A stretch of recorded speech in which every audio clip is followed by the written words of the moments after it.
Thank you.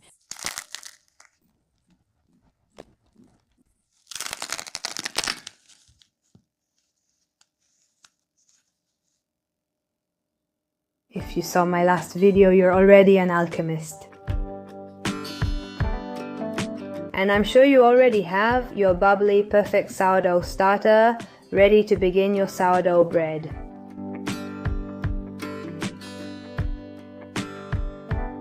Today we're going to close this cycle by transforming that life into the noblest and healthiest bread we can eat. In the previous video, I told you that the slow fermentation of this bread pre-digests the gluten, goodbye bloating, and reduces the glycemic index. But today we're going to take this to the next level. I'm going to show you how to make sourdough bread step by step, using the sourdough starter we just learned how to make. But I also want to tell you how this bread was seen as medicine during the plagues of the Middle Ages, and the modern research that shows a key correction. The bread we bake with sourdough is no longer probiotic, it becomes prebiotic, because it will heal your gut by creating resistant starch. Your bread will become food for your gut bacteria, helping to modulate the microbiota. Let's begin with this magic and travel back to ancient times during a crisis. During the great plagues of the Middle Ages, health was the priority and fast or poorly made food was very dangerous. Sourdough bread, slow and acidic, was much more resistant to mold, fungi and pathogenic bacteria that contaminated bread made with quick yeasts. Because of these plagues, there were quarantines. So this sourdough bread was considered a healing bread. It was always baked by trusted bakers. It was considered higher quality and much easier to digest. And it was seen as a simple antidote to what was happening to the plagues. It was a food the sick body could tolerate and use. And this made sourdough bread rise to the status of a pillar of survival and health. And the real secret to the health benefits of this bread is not just in the sourdough, but in how this bread is handled. While it goes through its process and how it is baked, since this bread is baked at high temperatures, it no longer acts as a probiotic. It won't contain the live bacteria, but its medicinal value multiplies. This bread is a prebiotic gem, the slow fermentation of the sourdough, and especially the cooling afterwards. Super, especially if after baking it you refrigerate or cool it and then reheat or toast it again. There it produces more resistant starch. This starch is not digested in the small intestine, it's resistant to enzymes. The resistant starch goes down to the large intestine where it acts as a powerful prebiotic, feeding the beneficial bacteria that already live there. By feeding these bacteria that already live there, sourdough bread helps generate short-chain fatty acids and the stardust butyrate, which is the favorite fuel of your colon cells. Butyrate reduces inflammation and strengthens the intestinal barrier. Your bread becomes a healing prebiotic for your gut. Sourdough fermentation drastically reduces phytic acid. Over 90% phytic acid is an anti-nutrient. In this process, an enzyme called phytase is activated, which will be responsible for the success. And what this does is increase the bioavailability of minerals like iron, zinc, calcium, magnesium, and potassium. Well, and now, without further ado, let's get to the recipe. The first thing I want to tell you. This is the sourdough starter I have in the fridge, the one we made together. I just took it out of the fridge. It's been fed and it barely has any liquid. Honestly, it's doing really well. I fed it on Monday and today is Wednesday, so it's really good. That's the reality. But what if I want to use it for the bread now? What I have to do is let it come to room temperature. And before that happens, what I can do is throw away this part or use it to make a pancake if I want. But take out half and add about 40 grams of flour and water until you get the right texture, which we already worked on in the previous sourdough video. And once it reaches that boiling room temperature, let it rise and activate. Once we see it activated, we can do, for example, the water test, which is to put a little bit of sourdough in water, and if it floats, it's perfectly fine, and if not, we leave it a little longer. And now we can use it in the bread. And the rest we want to save. We do the process just as I explained in the previous video, and we keep it in the fridge and simply feed it once a week. For this recipe, we're going to use 500 grams of flour. In this case, I'm using 000 or 000 flour, which is what we can get here in Argentina. And I was checking to see if you can see, for example, this flour that I was able to get has 6 grams of protein per 50 grams of flour. That means it has 12 grams of protein. 12% protein flours that have between 12% and 16% protein are usually used for sourdough.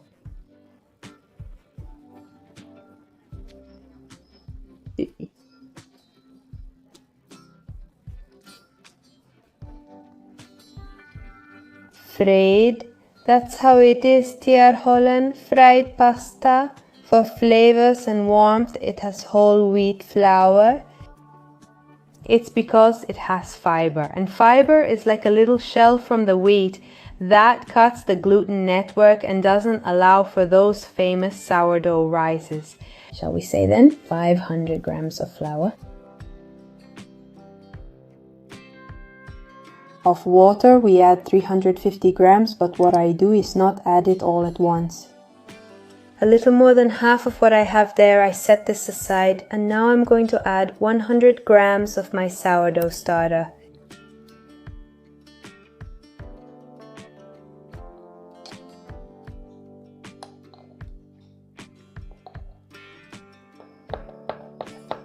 I dissolve it with the water.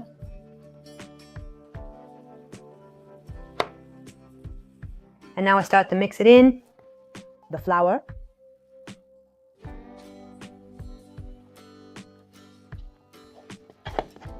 When I can already tell it will need more water. Right there. And well, I like to mix this with my hands. I can tell better that way. There are also some plastic mixers that are often used for this step. I came to add the water at the end.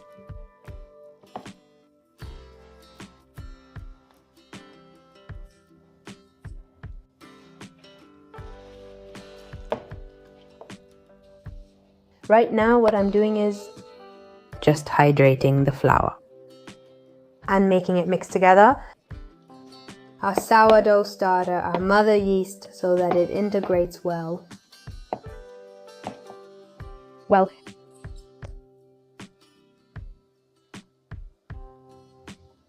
There it is, already mixed. It's sticky, but that's not a problem. And what we're going to do now is let it rest for about 4 hours. But in the meantime, we're going to fold it every half hour, every hour, just calmly. We're going to put it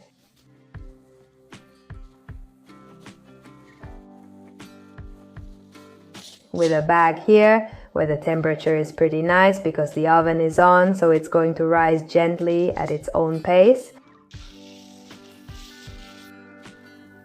About an hour has passed. It hasn't changed much. I wet my hands and what I simply do is stretch it a little bit.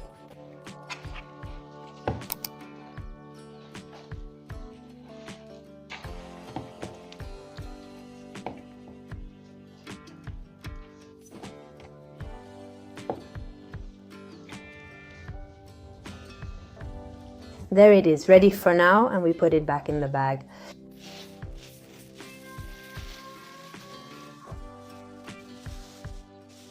An hour has passed, and now we see how the water has distributed much better, and with wet hands we fold it again. We stretch it a little. This is to help the gluten network.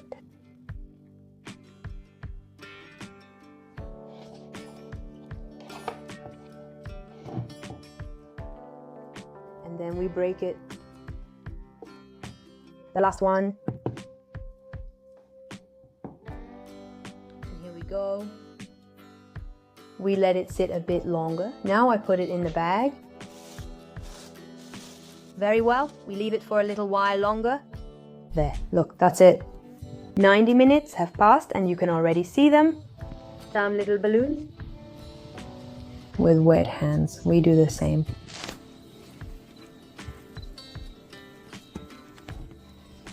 Done.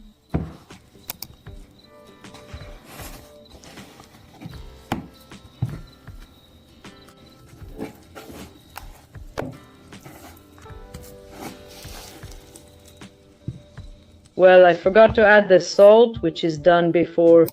On the first fold, that's when you can add the salt.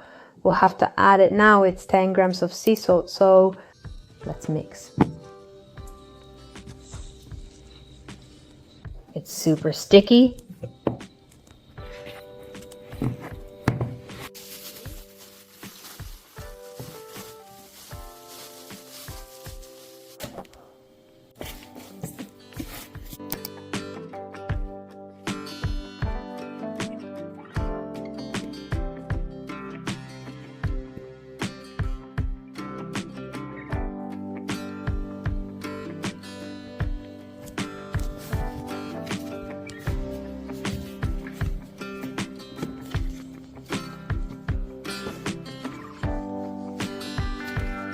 The dough turned out pretty sticky.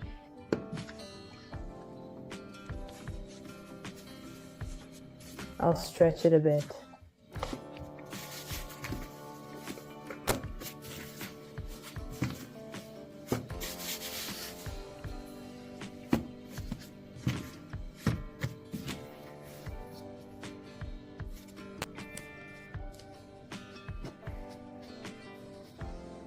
Very good. We're doing it with some tension.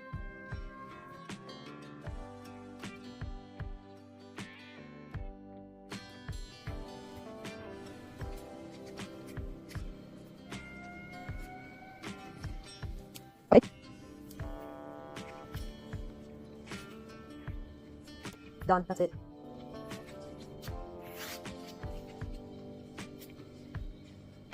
Here. We'll close it to keep the air in. Like this, on this side the same, so that it stays. There it is, you see that. Some flour on the outside. And this little part, that's nice. This is a little glass mold with a cloth, and this is a linen cloth, but it could be a dish towel that you have with a little bit of flour. I placed the nice side down, and the part that is more patched goes on top.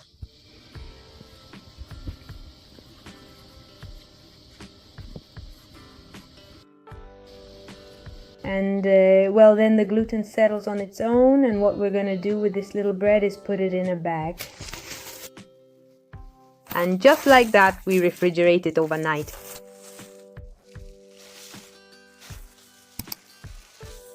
We take it out of the fridge, and it was fermenting in the fridge quite nicely.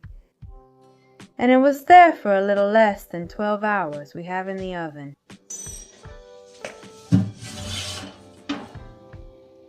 Reheating the clay pot. And what we're going to do now is add a little bit of flour. And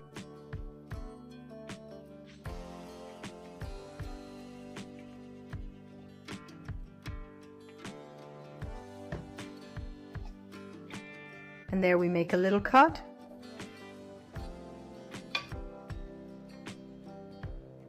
And we cover it right away.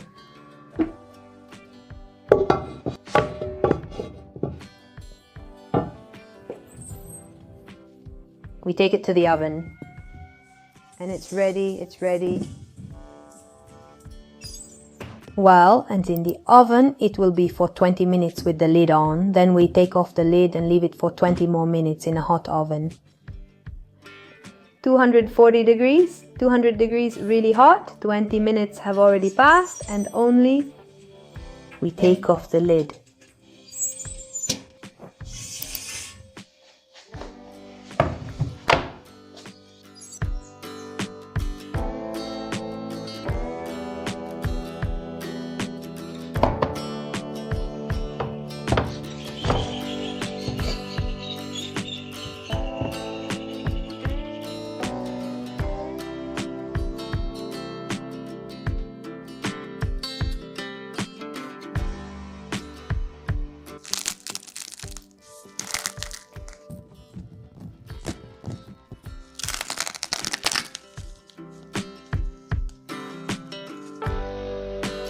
family. The first thing I want to tell you is it doesn't matter if your bread doesn't turn out perfect. It doesn't matter. What matters is making sourdough bread, having sourdough bread to share. If we want to keep eating bread, we should make it in the best way possible. If we're looking for a super fluffy, perfect bread that turns out amazing for us, what I recommend is that there are many YouTube channels by sourdough geniuses. Bakers, specialists in the subject, where you can keep perfecting your technique until you get those fluffy, incredible, movie-worthy breads. But if not, just go ahead and try it. With practice, we'll keep getting better at it each time. But making sourdough bread is truly an art. The important thing is that we have these complete cycles and that we have a healthy sourdough starter. Then we need to give the bread that time to rise and put it in the fridge until the next day. And well, once we have the final product, that baked sourdough bread, we can enjoy it in the following way. Of course, we can eat it freshly baked and treat ourselves to that incredible taste. But if we want to enhance its value even more, it's best to refrigerate or freeze it and then take out portions as needed. We toast it right before eating, and that way we make this incredible bread even more amazing. The wonderful thing about making this bread is that it's truly a process of patience and love for oneself, of alchemy and health. And when do we eat this sourdough bread? We are honoring a tradition of health and nourishment, honoring a tradition that goes back thousands of years. Giving your body a pre-digested food, low in glucose, and an excellent prebiotic, in other words, an excellent food for your good bacteria. In short, cooking for your health and your happiness.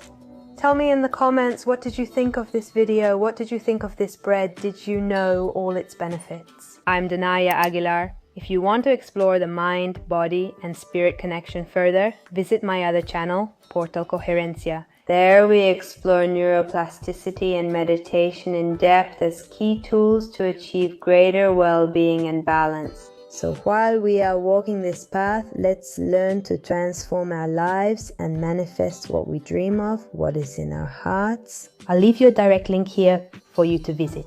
And did this video inspire you to bake your own bread and heal your gut? I invite you to subscribe to this channel, give it a thumbs up, leave a comment and share it. See you next time. Bye.